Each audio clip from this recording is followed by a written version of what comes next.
السلام علیکم۔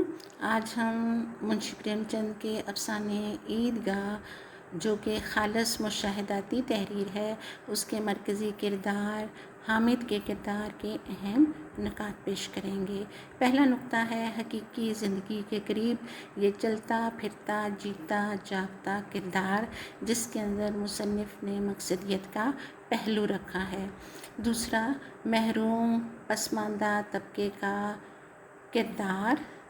تیسرا، ذکی الحس معصوم اور یتیم بچہ، ایسے بچے جو والدین کی شفقت سے محروم رہتے ہیں، اللہ تعالیٰ ان میں بے شمار صلاحیتیں پیدا کرتا ہے، اور اس کردار میں جوش اور ولولے کا اظہار بھی آ رہا ہے۔ یہ وہ جوش اور ولولہ ہمیں اس وقت نظر آتا ہے جب تمام لوگ عید کی نماز پڑھنے کے لیے رواں دواں تھے، اور اس کے جانے کے لیے وہ خود بھی جوش اور جذبے کا اظہار کر رہا تھا۔ پھر آ جاتا ہے مستقل مزاج کردار ہے، پختہ کاری ہے اس میں۔ ہاں جی، مستقل مزاج ہے، اپنے فیصلے پہ ڈٹا رہتا ہے۔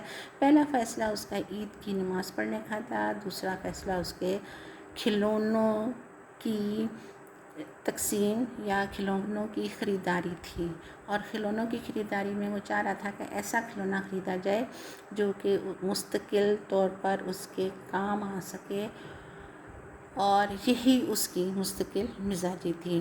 حاضر جوابی کی عمدہ مثال تھا جب بچوں نے اس کے خریدے ہوئے دستے پناہ یعنی چمٹے پر مذاق اڑایا تو اس نے جوابی طور پر عمدہ طریقے سے جو دلائل دے کر ان کو قائل کرنے کی کوشش کی، وہ اپنی جگہ ایک عمدہ مثال ہے۔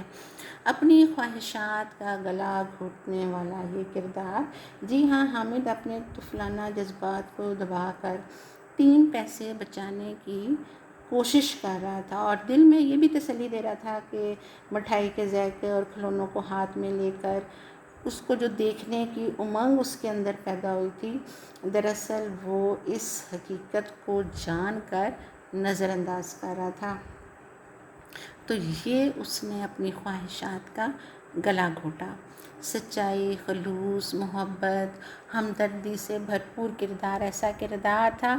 چمٹا لے کے جب وہ گھر پہنچا اور امینہ نے اس کا دستے پناہ دیکھا تو اس نے بڑے معصومیت کے ساتھ اور ایک خلوص کے ساتھ اس نے کہا، تمہاری انگلیاں توے سے جل جاتی تھی نا۔ تو ایسے کردار کے اندر ایک اپناہیت نظر آتی ہے، اور اس کے علاوہ مصنف نے آج کے بچوں کے اور اس دور کے اس بچے کا ایک موازنہ بھی ہمارے سامنے رکھ دیا ہے۔ تو بچوں، یہ تھے حامد کے کردار کے اہم نکات۔ اللہ حافظ۔